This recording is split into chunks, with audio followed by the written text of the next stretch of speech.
الرحيم الحمد لله رب العالمين الرحمن الرحيم مالك يوم الدين إياك نعبد وإياك نستعين اهدنا الصراط المستقيم صراط الذين أنعمت عليهم غير المغضوب عليهم ولا الضالين آمين.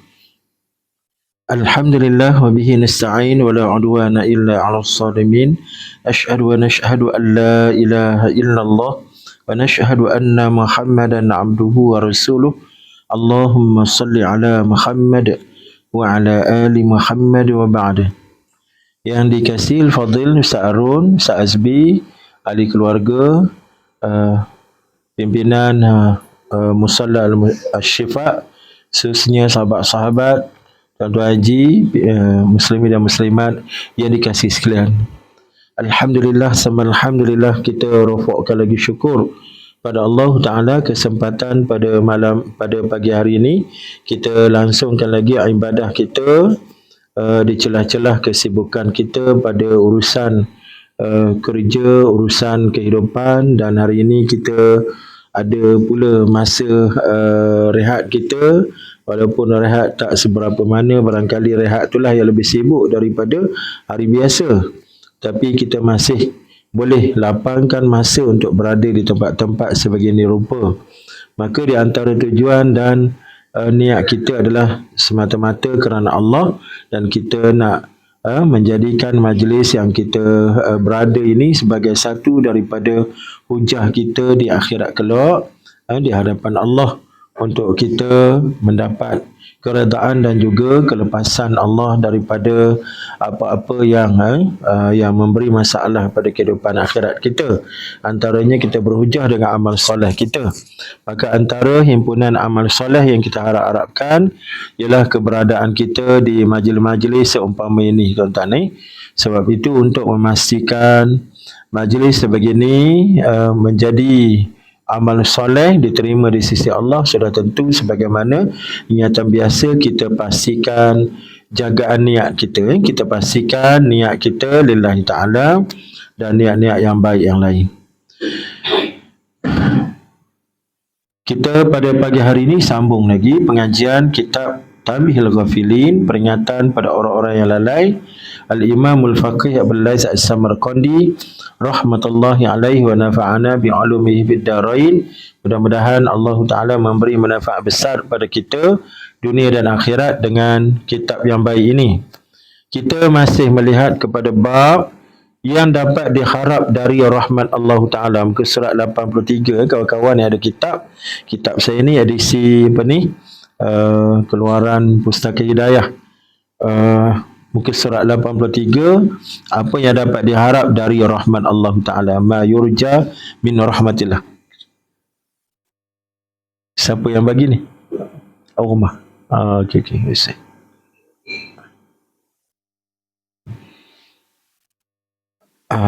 Kawan-kawan jumpa ni? Jumpa lagi? Pada perenggan tengah-tengah tu, Ibnu Abu Ruwad. Jumpa Ibnu Abu Ruwad dari ayahnya berkata, ini salah seorang dari ulama salaf.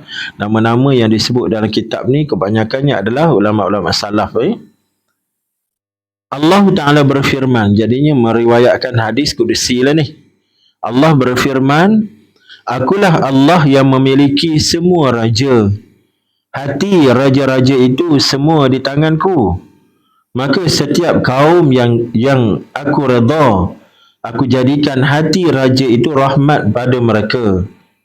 Dan setiap kaum yang aku murka, aku jadikan raja itu seksa bagi mereka.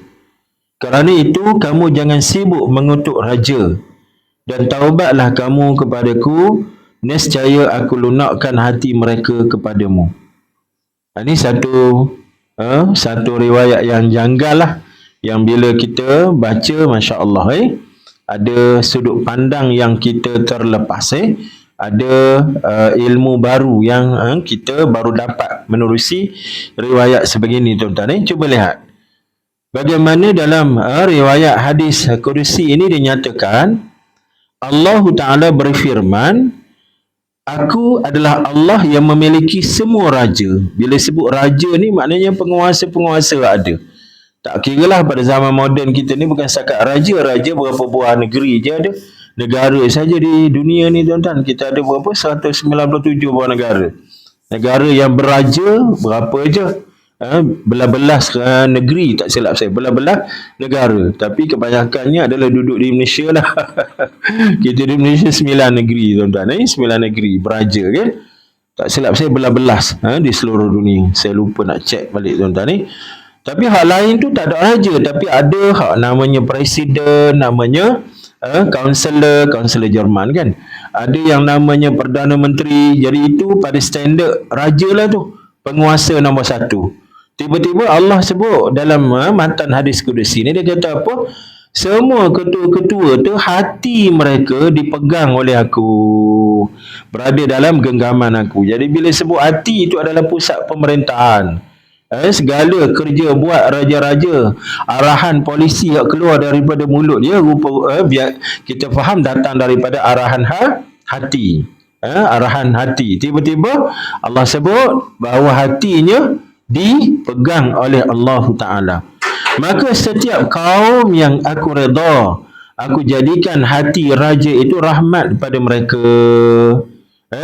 Mana-mana kumpulan masyarakat yang baik, yang mendapat keredaanku, maka apa yang Allah buat?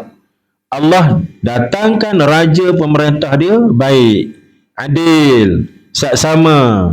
Hati mereka diarahkan Allah supaya berlaku adil kepada rakyat mereka.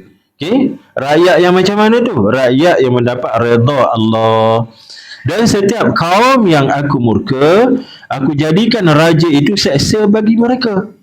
Manakala sebaliknya, kalau masyarakat itu buat satu benda yang Allah murka, maka Allah buat pembalasan macam mana tuan-tuan?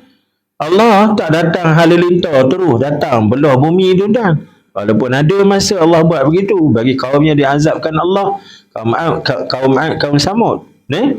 Allah tak datangkan tsunami besar bergulung tuan-tuan. Walaupun sekarang ni dah banyak dah tsunami datang tu. Allah tak datangkan apa bencana-bencana barangkali raksasa dari perut bumi keluar tuan-tuan. Tapi Allah datangkan satu bentuk lagi balak. Walau benda-benda yang kita sebut tadi, akhir zaman ni macam-macam dah berlaku. Tapi dari satu sudut pandang, Allah datangkan satu lagi bentuk balak terhadap kaum yang Allah Ta'ala murka, iaitulah dengan Allah datangkan pemerintah yang tak baik pada mereka. Pemerintah yang tidak ada peri kemanusiaan, yang tidak rasa simpati, sebaliknya menggunakan kedudukan secara diktator, secara keras dan juga zalim. Itu yang berlaku. Hari ini kita jumpa dia punya poin dia hari ini. Aku jadikan raja itu seksa bagi mereka. Kerana itu kamu jangan sibuk mengutuk raja. Dan taubatlah sebaliknya. Guna perkataan sebaliknya lagi tepat. Dan sebaliknya taubatlah kamu kepadaku. Nescaya aku lunakkan hati mereka kepadamu. Masya Allah. Sebab itulah tuan-tuan, apabila berlaku satu kes kezaliman pada zaman sahabat Nabi masih ada, dan pada zaman itu zaman tabi'in tuan-tuan, apa dia? Itulah Allah munculkan seorang penguasa yang zalim pada kerajaan Bani Umayyah. Itulah Hajjaj bin Yusuf As-Saqafi. 40 tahun sebelum munculnya Hajjaj, Nabi SAW dah sebut dah dalam satu hadis bahawa akan datang 2 orang manusia yang zalim dari kalangan Bani Saqif. Maka ahli ulama bahaskan 2 orang itu, salah seorang bernama Mukhtar As-Saqafi, seorang lagi adalah Hajjaj bin Yusuf As-Saqafi. Mukhtar As-Saqafi ni, kalau tak silap ingatan saya, dia mendakwa jadi rasul tuan-tuan waktu Nabi masih ada, dan akhirnya dia dibunuh oleh umat Islam ketika itu. Yang keduanya Hajjaj ni diberikan jawatan politik oleh kerajaan ketika itu, tak silap saya Khalifah Abdul Malik bin Marwan, kerajaan Bani Umayyah. Jadi dia ni terlalu setia kepada kerajaan dia. Hajjaj ni seorang yang begitu setia. Tapi kesetiaan dia tu sehinggakan dia ni seolah-olah buta mata, buta hati daripada kezaliman yang berlaku. Diberitakan oleh Ibnu Jauzi dalam tulisannya, sepanjang Hajjaj memerintah di Iraq, hari ini Iraq lah, selama 20 tahun. Lama 20 tahun tu tuan. Kita 2 bulan pun ya Allah, tengik dah kita rasa. Ini 20 tahun Allah beri kuasa pemerintahan kepada orang zalim ni tuan-tuan, untuk perintah. 20 tahun maknanya 5 kali pilihan raya lah ya. 5 ke 4. Kalau 4 tahun 5 kali, kalau 5 tahun 4 kali tuan-tuan. Sistem pilihan raya kita ni 5 tahun sekali, tapi biasanya 4 tahun dah buat dah. Dah buat dah, nak reshuffle balik kabinet tu. Jadi tuan-tuan, itulah gambaran lamanya Hajjaj bin Yusuf As-Saqafi ini memerintah. Ibnu Jauzi menulis, sepanjang 20 tahun dia memerintah, dia telah membunuh lebih 120,000 orang, yang kebanyakannya adalah alim ulama. 120,000 orang. Bagi dengan 20 tahun, setahun 6,000 orang dia bunuh tuan-tuan. Allahu Akbar. Lebih kurang macam standard Yahudi Zionis ni lah. Dan dia punya kezaliman dia, orang kata tidak bertebing lah. Kezaliman tidak bertebing. Dia ada satu penjara yang terbuka, yang tak ada atap. Mana orang yang disyaki ada masalah dengan kerajaan ketika itu akan dihumban masuk dalam penjara tu dalam keadaan penuh dengan penyiksaan, sehingga kan seorang ibu apabila berjumpa balik dengan anak yang dibebaskan, tak kenal anak, sebiji macam cerita di Gaza. Bila ada di antara tawanan Yahudi Zionis dilepaskan balik sesudah berpuluh tahun, berbelas tahun, keluar dalam keadaan gila, keluar dalam keadaan tubuh badan cacat. Ada seorang perempuan tu Isra' berapa tahun ni dia penjara, tak silap 8 tahun. Seorang ibu muda ketika dia ditangkap, anak dia tak silap 3 orang tuan-tuan ditangkap, dipenjarakan, diseksa dalam penjara, keluar muka dia rompong. Tak serupa manusia, kita tengok pun takut. 10 jari ni habis tak ada. Dipotong dalam penjara. Tapi kuat betul semangat ibu ni tuan-tuan. Ini nak cerita rupa penjara Yahudi Zionis yang ada hari ni tuan-tuan. Yang gila tu, ada seorang tu gila, keluar tak kenal adik-beradik. Yang seorang lagi keluar sampai ke jumpa dengan keluarga, hanya beberapa hari saja terus meninggal tuan-tuan. Dia kerana dahsyatnya Yahudi ni tak ada apa-apa sistem convention buatan diorang sendiri pun diorang langgar Convention Geneva. Paling tidak, setidak-tidaknya hormatlah kepada undang-undang antarabangsa. Setidak-tidaknya. Tapi itu dilanggar juga tuan-tuan. Ini sifat Yahudi, menasabahlah. Kita pun ada peribahasa perangai macam Yahudi, jahat macam Yahudi, macam-macam Yahudi tuan-tuan. Tak ubah lagi saya simpulan bahasa tu. Ke ubah dah? Tak ada lagi hak lebih challenge lah. Boleh challenge Yahudi ni kan, jahat macam Yahudi. Kok ada hak lain lebih jahat, kena ubah lah simpulan tu.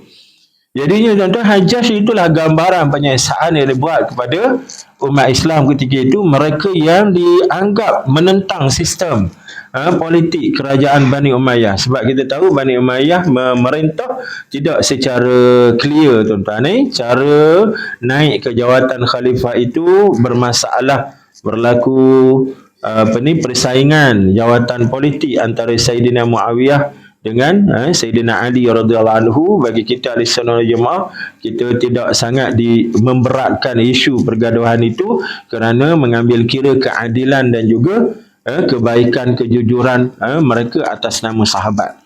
Cuma dari sudut sejarah, dari sudut ilmu, kita kena fahamlah itulah pergelutan politik yang berlaku. Dan apabila naik saja kerajaan itu, sudah tentu setiap masa mereka ditentang oleh musuh-musuh ataupun saingan-saingan politik mereka, terutama dari kalangan keluarga Abbasiyah lah, keluarga Ibnu Abbas radhiyallahu anhumah. Jadi tindakan Hajjaj mengambil satu kaedah yang keras. Siapa saja yang dilihat menentang kerajaan, bahasanya ialah pedang, dibunuh tuan-tuan. Ada satu peristiwa yang anak-anak kita belajar tuan-tuan dalam ilmu sastra bahasa Arab. Apabila dia pergi mendiamkan kumpulan Basrah yang dianggap menentang kerajaan ketika itu, dianggap menentang polisi kerajaan Umayyah, dia pergi tuan-tuan, dia naik atas mimbar, dia khutbah. Khutbah dia itu dijadikan sebagai bahan kajian teks bahasa Arab. Anak-anak kita belajar pasal Hajjaj ni walaupun bengis, tapi Allah bagi dia punya keistimewaan bahasa sastra yang cukup tinggi. bahasa sastra yang cukup tinggi. Malah di samping kekejaman itu, dia ada sudut positifnya. Sebab tu sebahagian daripada ulama Ahlussunnah mengingatkan kita bahawa bila bercakap tentang Hajjaj ni, jangan terlajak-lajak. Pasal apa? Sebab banyak cerita yang ditambah-tambah, exaggerated info, tuan-tuan. Berita yang ditambah-tambah. Dan kerana Hajjaj cukup dimusuhi oleh golongan Syiah. Golongan Syiah. Jadi sudut positif Hajjaj ni ialah dia adalah orang yang memberi arahan supaya dilengkapkan tanda-tanda bacaan dalam Quran. Dan sampai hari ni kita guna. Dan dia ni seorang yang begitu taat. Dengan jawatan dia begitu amanah. Sehingga kan tidak ada pencabulan dan penyelewengan harta rakyat yang dikaitkan dengan Hajjaj bin Yusuf As-Saqafi. Ketika dia mati, tak ada kes terkait dengan SPRM. SPRM tak tahu nak dakwa apa sebab tak ada kes, tuan-tuan. Walaupun 20 tahun jadi ahli politik. Ini baiknya Hajjaj bin Yusuf As-Saqafi dari sudut itulah, tuan-tuan. Jadi ketika dia naik ke mimbar Masjid Basrah, dia bagi amaran kepada orang Basrah ni sampai diam habis. Bagi amaran je, tuan-tuan. Dengan bahasa yang cukup tinggilah. Inni ra'aitu ru'usan qad aina'at fahana waktu kita fiha wa ana qatifuha, dia kata. Sekarang aku tengok kepala-kepala dah masuk ranum belaka ni dah. Dan ini adalah masa untuk mengetam tanaman yang sudah masuk ranum. Dan akulah orang yang akan mengetam itu. Faham tak, tuan-tuan? Dia umpamakan kepala penduduk Basrah tu macam tanaman padi yang sudah sampai masa untuk diketam. Jadi aku datang ni nak ketam lah tu. Diam habis, tuan-tuan. Turun-turun, lepas tu tak ada riak-riak pemberontakan langsung. Ini kekuatan Hajjaj bin Yusuf As-Saqafi. Jadi ulama ramai yang dibunuh. Yang paling akhir menjadi mangsanya adalah Sa'id bin Al-Jubair. Sa'id bin Al-Jubair, seorang kibar at-tabi'in yang Imam Ahmad bin Hanbal kata tak ada seorang di antara kita orang Islami yang tidak terhutang budi dengan Sa'id bin Al-Jubair. Sebab dia seorang ahli hadis, seorang ahli fiqh, meriwayatkan hadis kepada kita cukup banyak, tuan-tuan. Sa'id bin Al-Jubair akhirnya dia terkait dengan kumpulan yang disabitkan menentang polisi kerajaan Bani Umayyah. Dan dia diminta untuk menyerah, tapi beliau memilih untuk melarikan diri dan akhirnya berjaya ditangkaplah. Kalau kita baca kisah bagaimana waktu dia ditangkap oleh seorang pengawal Hajjaj, dan sepanjang masa pengawal tu duduk dengan ulama besar ni dalam perjalanan nak diserah kepada Hajjaj, macam-macamlah peristiwa berlaku. Dialog yang berlaku memang menyayatkan hati, sehingga kan pengawal ni sampai dia berbelas hati dengan Sa'id ni. Dia melihat orang ni baik sangat, orang ni warak sangat, orang ni kuat beribadah Quran, sehingga diriwayatkan dia menghabiskan Quran 30 juzuk dalam satu rakaat solat. Sampai begitu sekali dia punya luar biasa pada Sa'id Al-Jubair ni. Menyebabkan pengawal tu bagi peluang untuk dia larilah Tok Guru. Sebab Tok Guru kalau dah sampai kepada Hajjaj tak selamat. Jadi saya bagi peluang lari. Pandai-pandailah saya reka cerita dengan bos saya. Tapi dia tak lari, tuan-tuan. Sebab dia tahu kalau dia lari, pengecut satu. Yang keduanya dia takut kawan tu dipenggal kepala, tuan-tuan. Dia ambil risiko tu. Itu cerita Sa'id bin Al-Jubair. Sa'id bin Al-Jubair. Yang akhirnya apabila sampai di depan Hajjaj, berlaku dialog. Dialog tu pun dikaji dari sudut bahasa sastra cukup tinggi. Hajjaj tanya dia, nama kamu siapa? Mas muka? Dia jawab, ana Sa'id ibnu Jubair. La anta Syaqi ibnu Khusair, dia kata. Bahasa memang dahsyat. Sa'id bin Jubair, aku anak yang bahagia, aku orang yang bahagia, anak orang beruntung. Dah, kamu orang celaka, anak orang rugi. Nak ceritanya dibalas bahasa tu dengan bahasa Arab. Dah panjang lagi lah balas-membalas tu. Saya tak ingat, tuan-tuan ni. Dulu pernah belajar bab ni. Itulah cerita Hajjaj bin Yusuf As-Saqafi. Cuma sebelum meninggal, Sa'id bin Jubair angkat tangan doa kepada Allah supaya Allah tutup kezaliman Hajjaj ni dengan menjadikan dia sebagai mangsa yang terakhir. Ini Hajjaj. Dan Allah terima makbulkan doa Sa'id ini. Beberapa hari selepas itu Hajjaj mengalami penyakit yang pelik tuan-tuan, sehingga doktor ketika itu suruh dia ni telan daging kering, diikat pada benang, telan, kemudian dikarai balik daging tu, berontai-ontai ulat melekat pada daging kering tu. Itu antara riwayat berkenaan dengan akhir kehidupan Hajjaj. Okey, itu apa yang dikatakan sebagai kezaliman Hajjaj. Nak ceritanya, pada masa itu ada generasi tabi'in yang hebat-hebat, antaranya Imam Hasanul Basri. Imam Hasanul Basri, Ibrahim Ar-Rakhawai antaranya, mengambil pendirian tidak menentang secara depan-depan polisi yang mereka tak berkenan, polisi kerajaan Bani Umayyah. Tapi Sa'id bin Al-Jubair mengambil pendirian untuk, kita kata apa, istidam face to face ni, secara berdepan ni. Tapi Imam Hasan al-Basri secara diam. Boleh faham tuan-tuan ni? Itu sikap ulama ketika itulah. Hak nak ceritanya, apabila sahaja orang ramai datang jumpa dengan Imam Hasan al-Basri mengadu tentang pemerintah yang zalim ni, Tok Guru macam mana nak buat ni, Tok Guru macam mana nak buat. Okey, kita nak belajar bab ni. Apa respon Imam Hasan al-Basri? Imam Hasan al-Basri kata, istaghfiru rabbakum. Itu nasihat Tok Guru hebat ni, Imam Hasan al-Basri, yang pernah menyusu dengan seorang daripada isteri Nabi SAW, Ummu Habibah kalau tak silap saya. Maknanya Hasan al-Basri ni anak susu Nabi. Jadinya dia bagi nasihat, istaghfiru rabbakum. Kamu semua kena taubat, istighfar pada Allah. Nampak tak kat? Kalau kita dengar perkataan ni dan peristiwa ni, kita rasa pelik, garuk kepala. Pasal apa? Yang zalimnya Hajjaj, yang jadi mangsanya rakyat. Tiba-tiba jumpa dengan Tok Guru hebat. Tok Guru ni minta rakyat yang bertaubat. Kenapa bukan Hajjaj yang bertaubat? Tapi kenapa rakyat kena taubat? Rupa-rupanya hari ni kita jumpa poin dia. Soalan yang muncul tu, macam mana nak jawab? Akak tanya saya.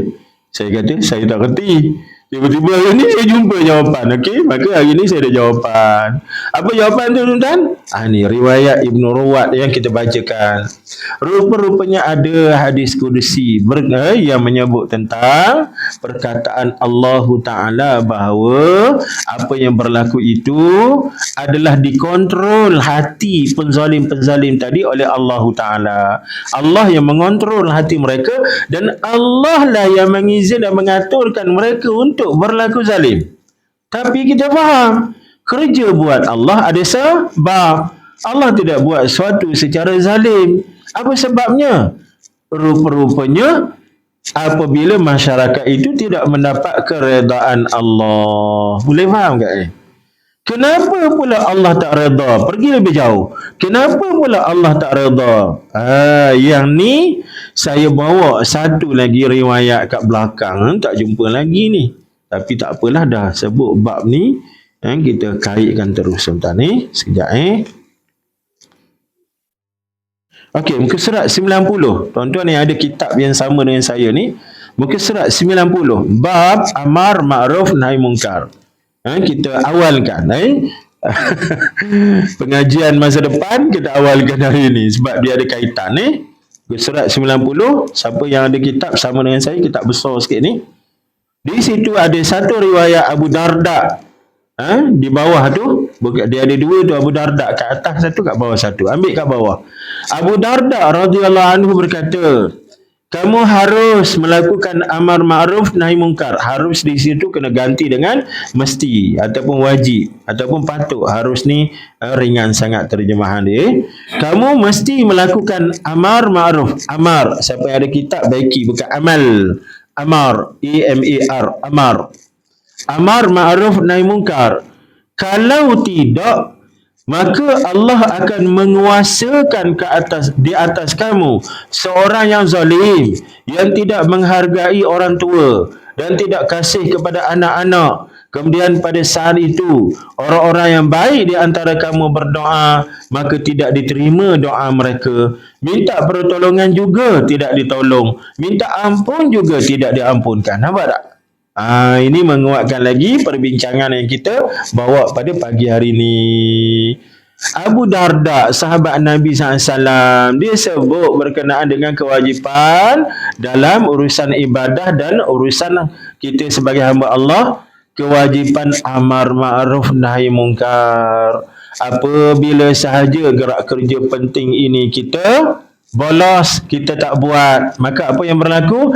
Allah akan tentukan seorang pemimpin yang tidak ada hati budi, peri kemanusiaan untuk memerintah kita. Jadi waktu itu apa yang berlaku? Kezaliman akan muncul. Apabila pemimpin yang zalim ini dengan kuasa dan wewenang yang ada tidak menaruh sebarang simpati kepada kita, kita anak-anak kecil tak ada kasihan belas, kita orang tua tak ada rasa simpati, dia pakai langgar je. Waktu itu kalau kita ni doa kepada Allah minta diangkat bala itu, doa minta dilepaskan, maka tidak akan diperkenankan Allah. Bila tu? Apabila kita meninggalkan satu kewajipan yang namanya amar ma'ruf nahi mungkar. Boleh faham Kita adu dengan riwayat yang kita baca gini. Jadi itulah yang berlaku hari ini, jawapan kepada apa yang berlaku dalam masyarakat kita. Kalau kita pergi hari ini, sama ada dalam konteks kehidupan kita yang bersifat kecil ni, kita dalam konteks Malaysia ataupun di luar Malaysia. Dalam konteks Malaysia, ada tak kita rasa kita hidup dalam keadaan tertekan? Tanpa saya sebutlah parti ke orang-orang ke yang tidaklah, tapi kita bercakap secara umum tuan-tuan. Pernah tak kita merasakan kita ni tertekan dengan sistem polisi yang ada? Pernah tak kita rasa zalimnya pemerintah ni? Kerasnya kerja buat dia, tak ada hati perutnya dia. Dari sudut harga barang lepas naik, orang kata itu kerjanya, barang naik, hak turun hujan je orang kata. Benda lain tak turun, hujan je turun. Ini sebagai perbincangan mudah lah tuan-tuan. Jadi kalau ada kezaliman sebegitu, ini secara umum. Kalau lebih khusus tuan-tuan, pergi kepada case by case, kita akan jumpa ada di antara kita ini yang terzalim apabila terfitnah dengan undang-undang, difitnah dengan menggunakan undang-undang oleh orang-orang yang mempunyai undang-undang, mempunyai kuasa. Akhirnya mereka sampai terpenjara, akhirnya sampai mereka tercampak daripada jawatan. Ini kita barangkali tak kenalah, tapi orang yang mengalami keadaan ini, Masya Allah lah. Tuan-tuan boleh baca lah kisah ASP ke DSP Ali Bashar tu. Macam mana dia hari ni dia cuba untuk mendedahkan penyelewengan dari sudut kuasa yang dia alami, sampaikan jawatan dia tercampak dan dia difitnahkan sampai menderam beberapa tahun dalam penjara, keluar habis jawatan dia pun habis. Jawatan ASP rasa saya. Ini cerita-cerita manusia-manusia yang diuji dengan tekanan pihak berkuasa. Jadi bila kita bincang bab ni, rupa-rupanya dalam agama ada dia punya jawapan. Kenapa benda ni berlaku? Sudah tentu dari sudut tauhid, akidah, ianya datang dari Allah belaka. Kullu min indillah. Cuma yang perlu kita faham ialah apa hikmah dia. Sebab kerja kita ialah mencari pengajaran. Sebab daripada pengajaran itulah menginsafkan kita. Maka apa hikmah dia? Maka hari ini kita jumpa rupa-rupanya dia datang daripada kita juga apabila kita buat benda yang Allah marah. Cuma dalam perbincangan awal ni dia agak umum. Muka surat 83 ni dia agak umum. Tapi bila pergi muka surat 90 nampak kat situ kita nampak. Apa kerja kita tinggal? Kita bolos. Amar ma'ruf nahi mungkar. Banyak benda amar ma'ruf nahi mungkar yang kita langgar. Yang menyebabkan masyarakat kita hilang keberkatan. Allah Ta'ala tidak simpati. Yang akhirnya Allah kenakan penguasaan kuasa zalim tadi. Dan yang lebih luas, dalam konteks yang lebih luas, kenapa berlaku penganiayaan secara dahsyat terhadap umat Islam di Gaza? Itu lagi tuan-tuan lagi jelas.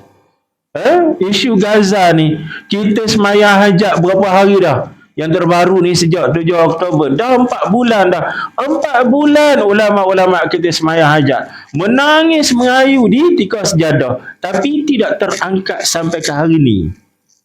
Balak yang melibatkan saudara kita di Gaza. Kita tak rasa apa-apa di Gaza? Mesti rasa. Sebab mereka adalah kita. Kita adalah mereka. Apabila mereka terkena, sebenarnya kitalah yang kena. Kita.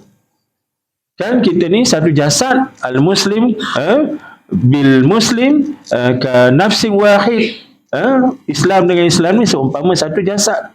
Yashtaka min udhun tada ala usairul jasad bil bisahri wal humma. Bila satu anggota yang sakit, maka anggota lain semua akan tak tidur malam dan juga demam habis. Kita ni. Kenapa berlaku perkara tu? Bantuan pun tak datang. Malah bantuan disekat, dikuatkuasakan oleh Yahudi Zionis yang langsung tak ada peri kemanusiaan pada kita. Orang tua ke, anak-anak kecil ke, 3 hari lepas kita tengok satu viral kan. Seorang anak perempuan umur 6 tahun terperangkap dalam kereta. Ambil telefon mak ayah dia, telefon palang merah. Beritahu pada palang merah tolong selamatkan dia. Orang tanya dia, kamu duduk mana ni dalam kereta? Mak ayah kamu duduk mana? Mak ayah mati. Tinggal dia seorang yang umur 6 tahun, tuan-tuan. Sana budak-budak seumur 4-5 tahun sudah diajar ilmu survival hidup oleh mak ayah. Mereka lebih reti daripada kita kat sini, tuan-tuan, kerana suasana mereka sentiasa terdedah kepada pembunuhan dan kematian. Menyebabkan mereka seawal kecil lagi sudah pandai. Sebab tu kita tengok anak yang umur 4 tahun mengawal, menjaga adik dia bayi yang umur baru beberapa bulan. Mak ayah mati. Allah, menangis kita tengok benda tu. Jadi yang si perempuan ni tengah duduk telefon tu beritahu, kami sedang ditembak, saya sedang ditembak oleh kereta kebal. Bunyi berdegar-degar. Tengah duduk telefon minta bantuan, tiba-tiba senyap. Bunyi dia meraung. Senyap. Mati dah. Kena tembak. Ini satu kumpulan yang tidak ada peri kemanusiaan pada siapa pun. Seorang perempuan yang dalam perjalanan daripada utara dipaksa untuk pindah pergi ke selatan. Katanya selatan disediakan kawasan yang selamat. Elok saja mereka turun daripada rumah, berjalan ramai-ramai dalam keadaan tak tahu nak tuju ke mana. Tiba-tiba mereka dibom, mereka ditembak secara dahsyat. Ada seorang perempuan tu mengendong bayi dia. Nak jadi cerita, bayi tu menangis sepanjang perjalanan. Sampai ke tempat seorang tentera Zionis. Tentera Zionis tu apa yang dia buat? Dia talakan muncul senapang dia tu, senapang automatik tu pada kepala bayi ni, ditembaknya dalam dukungan ibu. Kemudian dipaksanya ibu tu baling ke bawah. Kalau tidak, dengan ibu-ibu sekali ditembak. Jahat manusia ni. Dia ambil bayi, dililit dengan bom, dia baling balik pada keluarga dia. Keluarga sambut dengan letupan berkecai habis. Ini satu kumpulan yang dari ilmu tauhid mengajar kita datang daripada izin dan aturan Allah. Cuma kita cari apa mesej. Kenapa jadi lagu tu? Kenapa Allah sampai seolah-olah, saya guna perkataan seolah-olah hilang simpati kepada umat Islam Gaza ni? Ya ke Allah hilang simpati? Bila kita bincang balik, kita akan faham mana hilang simpati. Mereka diuji ni kerana mereka nak dihantar cepat ke syurga. Kerana kaedah kita belajar, bila Allah sayang kepada seorang, Allah akan uji. Balak yang paling besar turun adalah orang yang paling dekat kedudukan dengan Allah Ta'ala, itulah Nabi dan Rasul. Cuma apa dia punya mesej Allah pada kita sekalian umat Islam yang 1.8 bilion orang ni? Maka hari ni kita jumpa dia punya point. Rupa-rupanya ada benda yang kita buat menyebabkan Allah marah, Allah hilang redha pada kita. Dalam konteks jagat, dalam konteks hubungan internasional, tuan-tuan ni, apa yang kita buat? Iaitulah amar ma'ruf nahi munkar. Sekali lagi tuan-tuan, bila bincang tentang amar ma'ruf nahi munkar yang kita bolos, kita tak buat, banyak benda kita jumpa tuan-tuan. Banyak benda kita jumpa. Sama ada amar ma'ruf nahi munkar dalam konteks kita peribadi, dalam konteks keluarga, dalam konteks kemasyarakatan, dalam konteks hubungan antara bangsa. Secara peribadi, ramai mana orang sekarang ni hak tak semayang, tuan-tuan. Tu sudah. Tak semayangnya, akidah sesatnya, hak hak waham, hak syak, hak zon pada Allah Ta'ala-nya, ya Allah. Dia nak senang, faham, senang je. Tuan-tuan tengok seorang masjid ramai tak?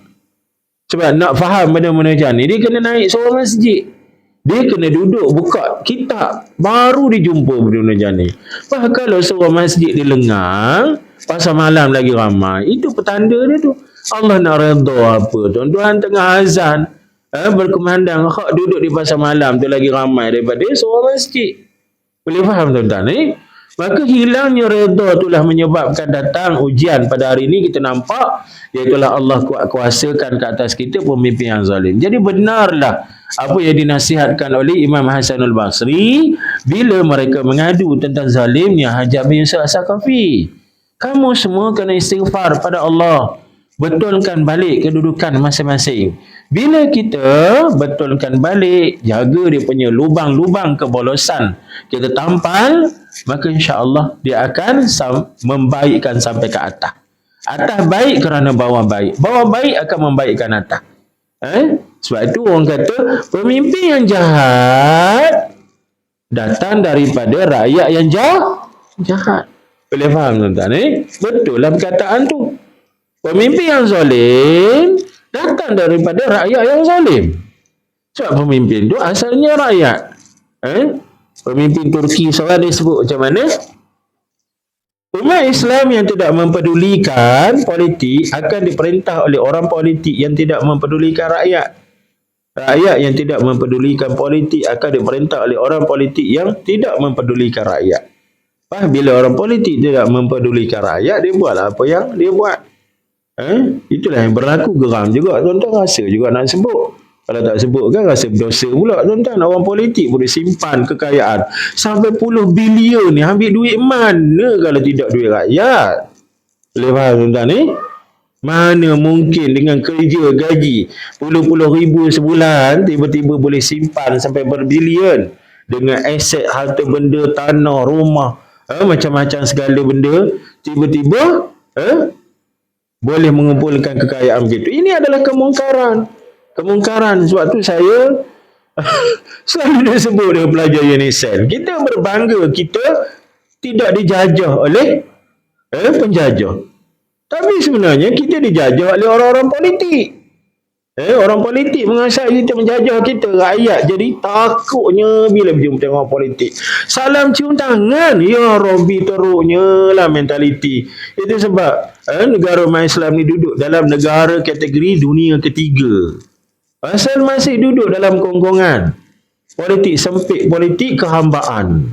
Orang politik yang beriman tak buat kerja lagu tu. Politik beriman ini membebaskan rakyat daripada perhambaan. Dan kemudian menjadikan saluran untuk rakyat ni sampai kepada Allah. Menerusi dia. Bukan dia mengambil kesempatan dan ruang yang ada pada kedudukan dan taat, hormat orang-orang bawah kepada dia untuk jadi hantu raya. Tuan-tuan, geram juga aku. Allahu Akbar. Hari ni kita jumpa tuan-tuan ni. Jumpa apa tuan-tuan? Iaitulah dia punya poin obat dalam agama. Obat dia ni. Kita jumpa bahawa sebenarnya apa yang berlaku, kezaliman yang berlaku sebenarnya datang daripada kehidupan kita yang tidak kemas, dari sudut jagaan dosa pahala. Sebab tu jaga baliklah. Kita nak bantu Gaza. Macam mana nak bantu Gaza tuan-tuan? Yang pertamanya doa berterusan. Yang kedua, bantuan setakat mana kita mampu tuan-tuan. Kita yang ada kekuatan ekonomi, bantulah setakat mana menerusi kawan-kawan kita yang boleh sampaikan. Yang ketiga, dengan cara kita baiki Islam kita. Boleh faham tuan-tuan? Dengan cara kita baiki Islam kita. Kita sebenarnya bantu Gaza. Apa maksud baiki Islam kita? Bila kita kuat, Islam kuat. Bila Islam kuat, Yahudi takut tuan-tuan. Sebab tu ada cerita kita sebut tuan-tuan, satu tempat seorang Maulana tu dia keluar awal sikit pada semayang subuh berjemaah, tiba-tiba dia tengok seorang Yahudi yang kocok-kocok lari tuan-tuan. Dalam keadaan kocok-kocok. Dia sempat sekat dan tanya, "Awak kamu ni kamu Yahudi kenapa pula datang ke masjid ni? Buat apa macam nak mencuri sesuatu?" Dia kata, "Aku nak tengok semayang subuh di masjid ni ramai ke tidak? Macam Jumaat ke tidak? Sebab tok guru kami dalam Yahudi mengajar, kitab Talmud ni mengajar, selagi mana orang Islam subuhnya tidak serupa Jumaat, selagi itu kami selamat. Kami selamat." Boleh faham tuan-tuan ni? Itu nak maknanya bila kita baiki diri kita, insya-Allah. Itu cara kita baiki kawan-kawan kita di Gaza. Kesian sangatlah tuan-tuan. Tengok dah 4 bulan dah tengok. Al-Ala bin Abdul Rahman dari ayahnya, dari Abu Hurairah radhiyallahu anhu berkata, Nabi sallallahu alaihi wasallam bersabda, "Lau ya'lamul mu'minu ma 'indallahi minal 'uqubah, ma tami'a fi jannatihi ahadun, walau ya'lamul kafiru ma 'indallahi minar rahmah, ma qanita min rahmatihi ahadun." Andaikan orang mukmin mengetahui seksa yang disediakan Allah, nescaya tidak akan mengharap syurganya seorang pun.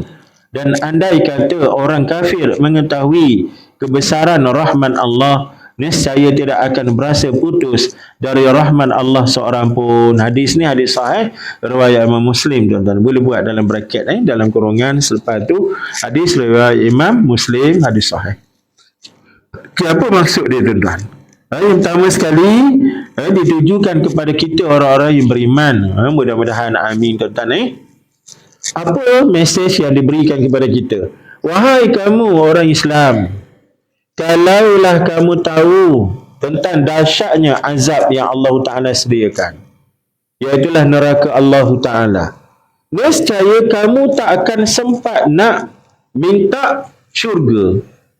Kamu tak akan sempat nak minta syurga. Kenapa tuan-tuan? Kerana dahsyatnya azab tu, sehingga kan kamu terfikir, kalau boleh terlepas dari azab pun dah selamat dah. Dah berjaya dah. Dalam keadaan begitu sampai tak sempat nak minta masuk syurga. Dia kerana dahsyatnya neraka. Boleh faham tuan-tuan Tapi kita tidak ada peruntukan pergi ziarah neraka dulu. Sebab ia menjadi ujian pada kita tuan-tuan. Cuma sekali lagi kita sebut tuan-tuan, Allah Ta'ala ni dia maha adil, maha besar rahmat kasih sayang dia. Walaupun sifat syurga neraka tu ghaib, tetapi Allah dekatkan perkara itu pada kita. Menerusi apa tuan-tuan? Bagaimana Allah datangkan syurga neraka kepada kita dalam kehidupan sebelum mati ni. Iaitulah pertamanya menerusi ilmu Allah, kebenaran yang ada, menerusi wahyu Allah Ta'ala. Kita pun buka Quran. Dalam Quran ada cerita tentang apa? Dahsyatnya neraka. Azabun alim, azabun azim. Azab yang maha pedih, azab yang maha dahsyat. Takadu takayyazu minal ghais. Hampir-hampir neraka ni terpecah kerana kemarahan yang amat sangat terhadap manusia-manusia yang derhaka. Itu adalah khabar-khabar yang datang daripada Allah Ta'ala sendiri. God's wording tuan-tuan Maka menerusi ilmu itu memaham dan meyakinkan kita betapa dahsyatnya neraka. Tetapi ia pergi kepada keyakinan standard ilmu yakin, standard ilmu saja. Lebih daripada itu kita tidak ada ruang untuk melihat neraka dengan mata kepala kita sendiri. Sebagaimana disebut oleh Malik bin Dinar, dia kata apa? Kalau kamu boleh tengok neraka dengan mata kepala sendiri, nescaya suara kamu ni terputus. Kerana kamu terjerit sampai putus suara, dan sampai tulang belakang kamu ni putus. Pasal apa? Patah. Pasal apa? Pasal kuatnya kamu beribadah nakkan keselamatan daripada neraka. Tapi kita tak mampu sampai ke tahap itu tuan-tuan. Cuma kita sebut banyak kali dah bila kita bincang bab ni, Allah Ta'ala datangkan muqaddimah neraka untuk mendekatkan kita dengan keinsafan dan juga persiapan akhirat. Apa dia mukaddimah neraka tuan-tuan? Ingat tak Maji? Mukaddimah neraka ni apa? Himpunan penderitaan dan kesakitan yang ada di dunia ni. Apa dia? Contoh kesakitan penderitaan. Banyaklah Mak Haji. Contohnya sakit kanser, sakit jantung, itu semua mukadimah kesakitan neraka. Contohnya sedih hilang itu, sedih hilang ini, sedih ditipu, sedih macam-macam. Itu mukadimah kesedihan neraka. Contohnya penyesalan, menyesalnya aku, ya Allah, kenapa tak buat, kenapa aku tak dapat, macam-macam. Itu adalah mukadimah kepada penyesalan akhirat. Dan himpunan musibah itu adalah laluan untuk Allah Ta'ala merealisasikan neraka kepada kita. Boleh faham tak? Sama juga dengan syurga. Oleh kerana nikmat syurga ni terlalu dahsyat, luar biasa, maka jangan sampai antara kita terlepas. Tapi dia tu khair. Lagu mana? Maka Allah datangkan muqaddimah syurga. Maka dalam syurga ada buah-buahan, di dunia ada buah-buahan. Dalam syurga ada itu ini, di sini pun ada itu ini. Dah sampaikan. Dalam syurga ada nikmat berpasang-pasangan. Di dunia pun Allah benarkan kita hidup secara berpasang-pasangan menerusi ikatan perkahwinan. Boleh faham tak tuan-tuan sekalian? Itu kaedah Allah mendekatkan perkara gaib kepada kita. Itu yang bila kita makan, kita perasan, macam pun nak jumpa. Ada ayat dalam Quran surah Al-Baqarah tu. Kullama ruziku minha qalu hadzal ladzi ruzikna min qablu wa utubihi mutasyabiha. Setiap kali kami diberi rizki dengan rizki syurga ini, tiba-tiba penghuni syurga kata apa? Serupalah macam kita makan dulu di dunia dulu. Apa nak? Tuan-tuan, ini mukaddimah yang Allah Ta'ala datangkan kepada kita perkara-perkara ni. Tapi dia pergi kepada pengajian, kepada ilmu. Sebab tu usahakanlah untuk kita bawa seramai mungkin anak-anak ahli keluarga kita ke tempat-tempat pengajian. Tak kira lah sini ke mana-mana, tak kira mana-mana. Tapi orang Islam adalah orang yang berilmu. Kerana ilmu tu dia pergi kepada iman. Iman itu pergi kepada amal. Dia akan beramal berasaskan ilmu, yang berasaskan iman, yang iman tu datang daripada ilmu. Maka perlukan, wajibkan ahli keluarga kita maghrib dan isyak di masjid, bukan duduk di depan TV. Wajibkan, disiplinkan mereka. Sebab masjid itu pusat ilmu. Kita selalu sebut masjid adalah universiti yang pertama di dunia. Selalu kita sebut begitu supaya kita yang duduk di masjid tak rasa lekeh, tak terasa kopeng. Kita duduk di universiti tanpa bayar yuran pun. Itu universiti yang pertama apa kan? Jamiatul Qurawiyin di Maghribi Morocco. Qurawiyin tu adalah masjid jami'. Sebab tu universiti dalam bahasa Arab jami'ah diambil daripada perkataan masjid jami'. Duduk di masjid, duduk di universiti. Kerana benarnya ajaran Quran, benarnya ajaran hadis-hadis Nabi, diangkat tahap keilmuan itu sampai ke tahap disebut sebagai pengajian akademik hari ini. Begitu tuan-tuan untuk kita faham. Jadi kalaulah kita semua tahu apa yang Allah sediakan, azab-azab itu tak sempat kita nak doa minta syurga. Sebab kita duk sibuk nak minta berlepas daripada azab neraka. Yang kedua, kalaulah orang kafir tahu apa yang Allah sediakan daripada rahmat, nescaya mereka tidak akan ada kecewa. Jadi tuan-tuan pasal apa tuan-tuan? Rupa-rupanya rahmat ini begitu luas terbentang. Cuma syarat dia tuan-tuan, kena perhati, kena ambil peluang. Bahasa kita disebut tadabbur. Tadabbur maknanya kena perhati benda-benda tu yang boleh sampai kepada rahman Allah, sampai kepada keredaan Allah, sampai kepada akhirnya keimanan kepada Allah Ta'ala. Syaratnya ialah hidup, minta maaf tuan-tuan saya guna perkataan ni tapi nak bagi faham lebih sikit. Syaratnya hidup dengan guna kepala otak. Boleh faham tuan-tuan minta maaf saya guna perkataan tu, sengaja saya guna tu nak bagi faham lebih. Sebab saya nak kata hidup secara tadabbur, kita rasa macam terapung sikit. Hidup secara tadabbur dia tak melekat, dia hidup secara tadabbur. Tadabbur tu tuan-tuan, kepala otak lah. Guna kepala otak. Faham tadabbur.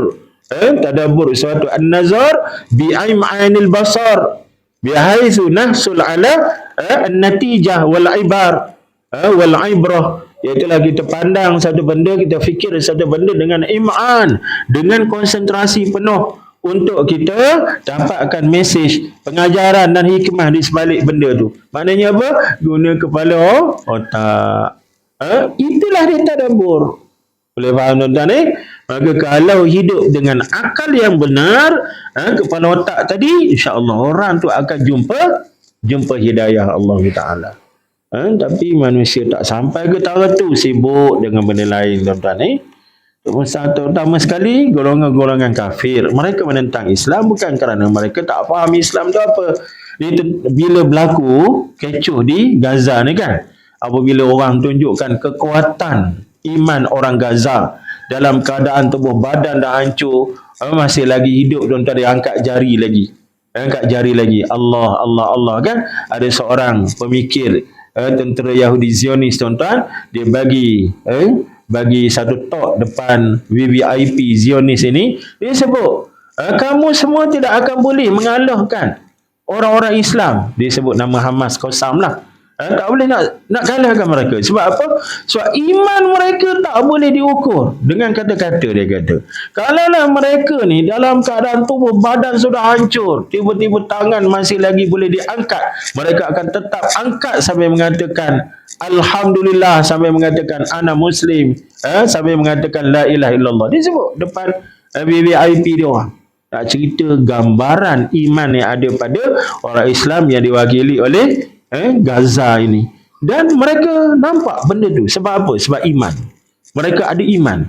Mereka menentang kamu kerana mereka nak mati syahid. Mereka nak akan syurga. Tuhan mereka janji dengan mereka. Tapi kenapa mereka tak ikut? Itu masalahnya. Kenapa mereka tak ikut? Sebab mereka tak fikir dengan, kita guna perkataan tadi tuan, tak fikir dengan kepala otak. Tidak mentadabbur. Pengetahuan yang mereka ada hanya sekadar menjadi satu rekod. Saya guna perkataan ni, rekod SKT tuan-tuan. Faham tuan-tuan? Rekod SKT, sasaran kerja tahunan. Haji Kamal dia kena ada faham lah. Memang dia antara pembuat SKT tu. Allahu Akbar. Maknanya nakkan rekod pencapaian. Tahun ni apa pencapaian cemerlang dia. Besok apa pencapaian dia, tuan-tuan. Nakkan rekod je. Aku buat itu, aku jumpa ini. Tapi apa yang diorang dapat, diorang tak ambil manfaat untuk kehidupan diorang. Kehidupan selepas mati lah.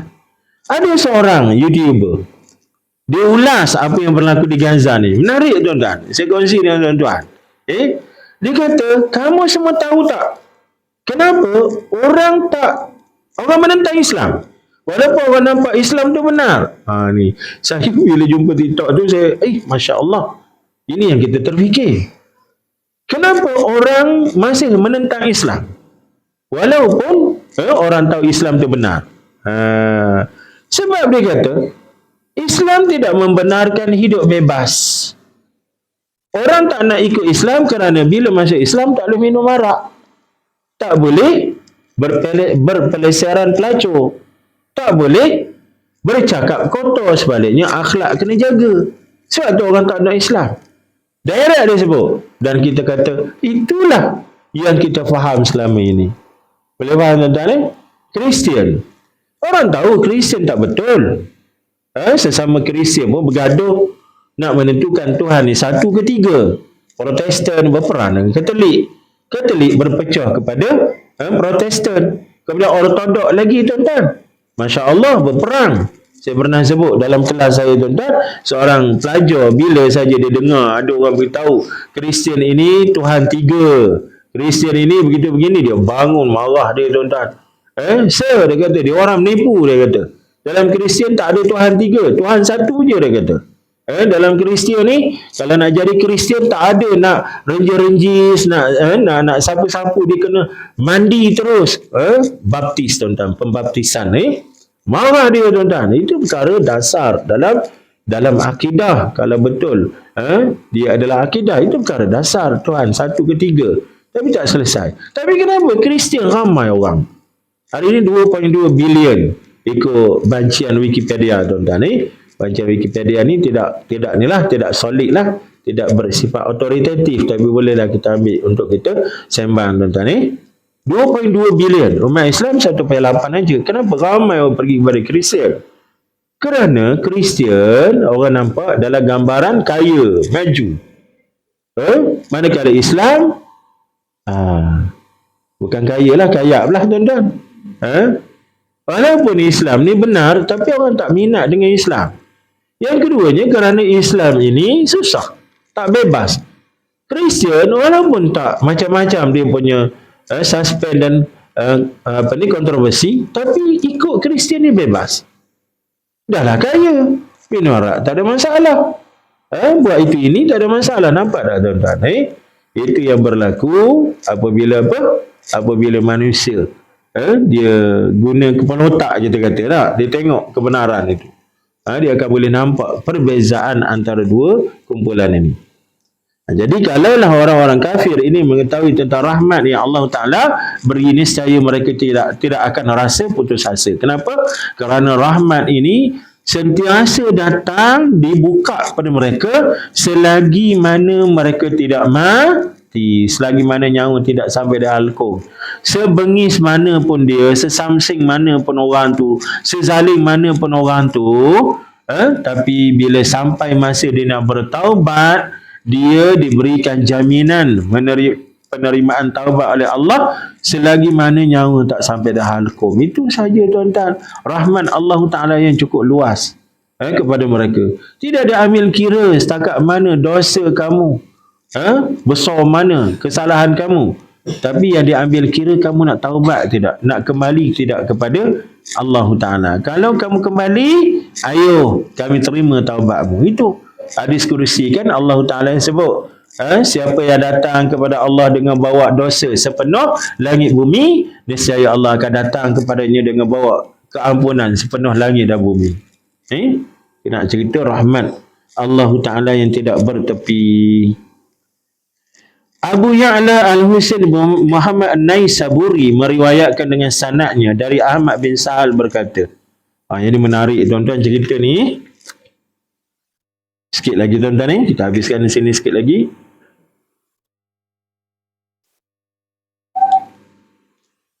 Panjang juga ni. Boleh ke? Nak berhenti dah? Ya? Boleh ke? Nak berhenti dah? Boleh? Bila tanya masa dia jadi lain lah. Muk tu. Panjang tak sikit. Okey, tapi menarik tuan-tuan, ada benda menarik sini dari sudut ilmu kita ambil tuan-tuan. Ahmad bin Sahal berkata, saya mimpi kelihatan ataupun saya mimpi melihat Yahya bin Aksam. Maka saya bertanya kepadanya, apakah yang telah engkau dapatkan dari Tuhanmu? Jawabnya, saya dipanggil oleh Tuhan. Hai orang tua yang jahat, engkau telah berbuat ini dan itu. Maka jawabku, ya Tuhan, tidak sedemikian yang saya dengar tentang engkau. Tuhan bertanya, apakah yang kau dengar tentang aku? Jawabku, iaitulah jawab Yahya bin Aksam dalam mimpi Ahmad bin Sahal. Ahmad bin Sahal ni ulama besarlah dari golongan salaf. Melihat Yahya bin Aksam. Yahya ni siapa? Ulama hebatlah, seorang ahli hadis, seorang ahli fiqh. Dia meninggal tahun berapa Kita penting tahu meninggal ni sebab kita boleh bayangkan zaman dia. Meninggal tahun 242 Hijriah. Maknanya duduk dalam golongan tabi'in tuan-tuan. Golongan yang hebat ni. Jadi, apa yang kau dengar tentang aku? Jawabku, iaitulah jawab Yahya, saya telah mendengar dari Abdul Razzaq, dari Ma'mar, dari Az-Zuhri, dari Urwah, dari Aisyah radhiyallahu anhu, dari Nabi SAW, dari Jibril alaihissalam, bahawa engkau berfirman, ma min muslim yashibu fil Islam wa ana uridu an u'azzibah illa wa ana astahyi an u'azzibah. Tidak ada seorang Muslim yang telah berubahan dalam Islam, maka saya akan menyaksanya, melainkan saya malu untuk menyaksanya. Sedangkan saya adalah seorang yang sangat tua. Maka firman Allah Ta'ala, benar Abdul Razzaq, benar Ma'mar, benar Az-Zuhri, benar Urwah, benar Aisyah, benar Nabi, benar Jibril, dan benar apa yang aku firmankan itu, hai Yahya, aku tidak akan menyeksa orang tua yang berubahan dalam Islam. Kemudian saya diperintahkan ke sebelah kanan, iaitu ke syurga. Ini mimpi orang baik bertemu dengan orang baik. Tapi kita sekali lagi kita sebut, urusan mimpi dia tak boleh jadi hujah dalam agama, tapi dia boleh jadi penaik semangat kita.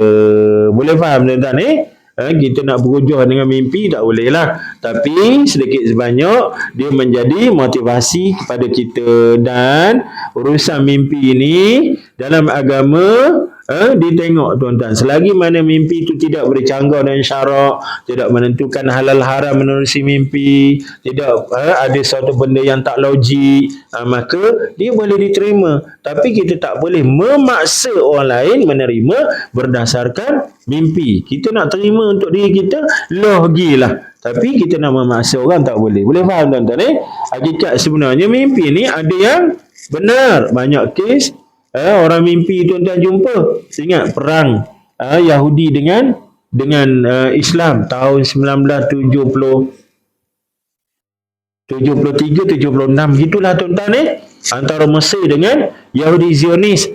Waktu itu tuan-tuan berlaku benda pelik. Apabila tentera Mesir ni diserbu secara tiba-tiba, tembakan keluar dari pihak Zionis ini dalam keadaan tak diketahui kat mana dia bersenjata. Jadi kelangkabut huru-hara tentera Mesir ni. Akhirnya apa berlaku tuan-tuan? Seorang ulama bermimpi, Syekhul Azhar ketika itu, Syekh Dr. Abdul Halim Mahmud. Dia bermimpi, dalam mimpinya dia melihat bagaimana Yahudi ni simpan senjata dalam timbunan pasir. Dalam timbunan pasir. Dia tembak daripada belakang pasir tu. Nanti dia cerita kepada Presiden Mesir ketika itu. Tak silap saya Anwar Sadat tuan-tuan perang tak silap 1976 gitu. Anwar Sadat meninggal 1981. Maka bila turun buat kali kedua, kali ini mereka bukan setakat bawa senjata je, bawa pilih bomba juga. Dipancuk je bongkar-bongkar pasir yang ada tu, memang betul ada senjata di sebalik tu. Tak ceritanya apa? Macam mana berita tu Allah Ta'ala sampaikan menerusi mimpi orang wali, orang alim. Dr. Abdul Halim Mahmud ni siapa yang mendalami bidang tasawuf, dia jumpalah. Hebat tokoh besar ni tuan-tuan. Begitu juga tahun berapa, ingat ada satu kes berlaku di Kedah, pembunuhan 3 beradik bulan puasa tuan-tuan. 3 beradik ni mereka sedang bersiap untuk beraya di Jertih, Terengganu. Tengah-tengah bersiap tu tiba-tiba 3 ni hilang, tak balik rumah. Akhirnya dijumpai mayat 3 beradik ni tuan-tuan si kakak dengan adik 2 orang. Katanya pada malam kehilangan tu, waktu menjelang maghrib, si kakak ni minta izin daripada mak ayah untuk jumpa kawan dia, naik motor bawa adik 2 orang tuan-tuan, tiba-tiba hilang. Dan misteri sebab kedudukan mayat tu agak jauh-jauh, agak terasing. Maka dicarilah petanda-petanda kepada pembunuhan, tak jumpa tuan-tuan. Akhirnya apa yang berlaku?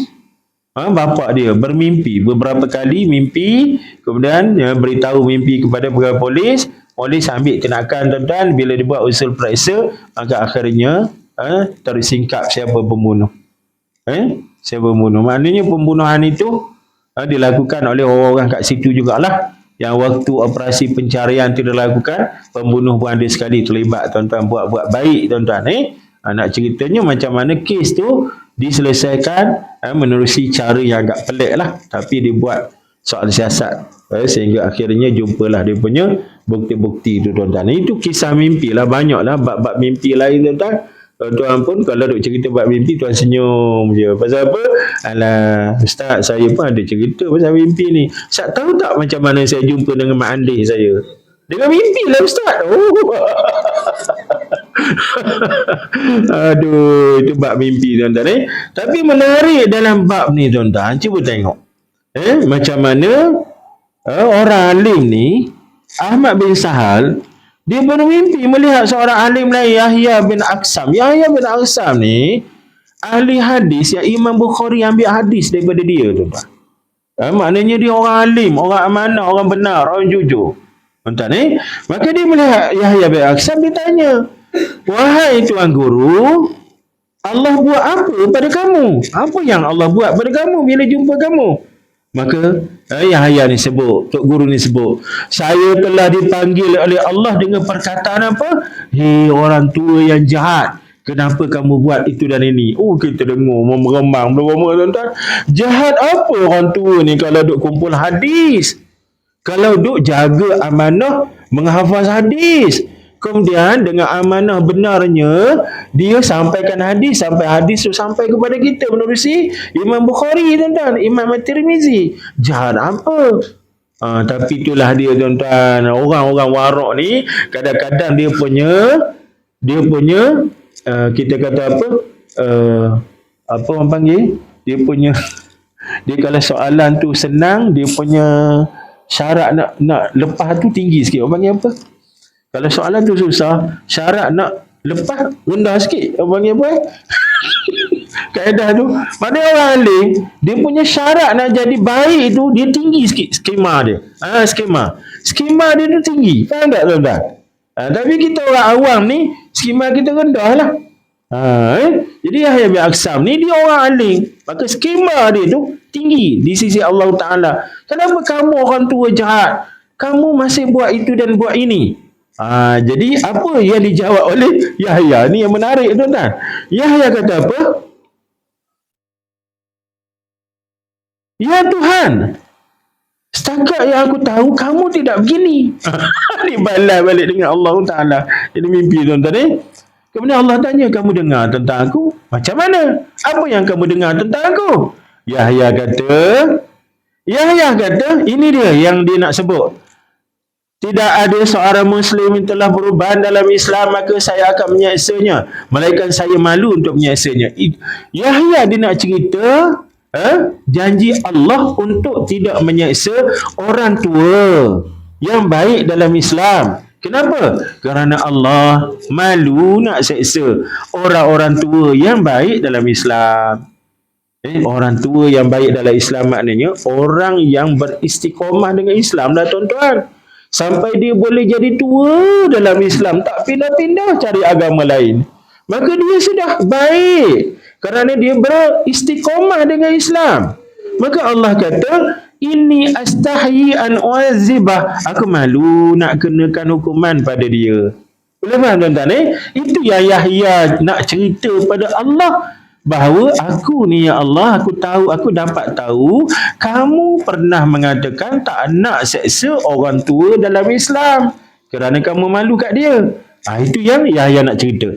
Tapi cara dia sebut, tuan-tuan, oleh kerana dia ni ahli hadis, maka dia guna sanad. Boleh faham? Faham tak sanad? Maknanya dia cerita, dia ambil perkataan tu dari mana? Dia cerita. Dia cerita apa? Iaitulah, aku mendengar dari Abdul Razak, yang mendengar dari Ma'mar, yang mendengar dari Az-Zuhri, yang mendengar dari Urwah, yang mendengar dari Aisyah, yang mendengar dari Nabi SAW, yang mendengar dari Jibril, yang mendengar daripada kamu. Maknanya apa tuan-tuan? Waktu dia nak cerita apa yang Allah sebut, dia guna ilmu sanad. Dan ilmu sanad ni ilmu pada tahap tinggi. Sanad hadis, tahu tak tuan-tuan? Hadis ni kalau kita nak baca satu hadis, kita kena beritahu kepada orang kita ambil dari mana hadis ni. Saya nak beritahu kepada tuan-tuan sekalian, petang karang Agung nak datang ke tempat kita ni, nak bagi lock rumah sebiji seorang. Waktu saya nak cerita berita besar tu, saya bawa sanad. Tuan-tuan, saya mendengar daripada Ustaz A, ambil daripada Ustaz B, ambil daripada Ustaz C, ambil daripada Ustaz D, ambil daripada pegawai politik, ambil daripada menteri besar, ambil daripada Sultan, bahawa Sultan akan bagi lok tanah Tanggarang. Siap seorang. Kuat tak cerita saya? Kuat. Sebab apa kuat? Sebab saya beritahu dari mana saya ambil berita tu. Maka inilah dia sanad, ilmu sanad, rantaian hadis. Orang-orang tu pula, ustaz-ustaz tu pula orang panggil perawi. Cerita dia tu lah orang panggil matan. Jadi bila dengar macam tu, ya Rabbi, ustaz-ustaz saja ni, ustaz. Takkanlah ustaz menipu. Faham tu? Akhirnya kita pun karang, memang betul, berempah pula kita datang nak tunggu, dapat hadiah lok tanah sebiji seorang. Apa tak tuan-tuan? Maka itulah yang Yahya guna.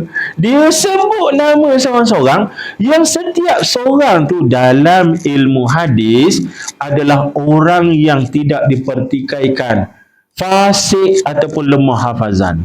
Maknanya nama-nama yang ada, Abdul Razak, Ma'mar, Zuhri, Urwah, Aisyah, ini adalah perawi-perawi yang adil, yang sikoh, dipercayai, yang dobik, yang kuat hafazan dia, menyebabkan berita ni cukup tinggi nilai.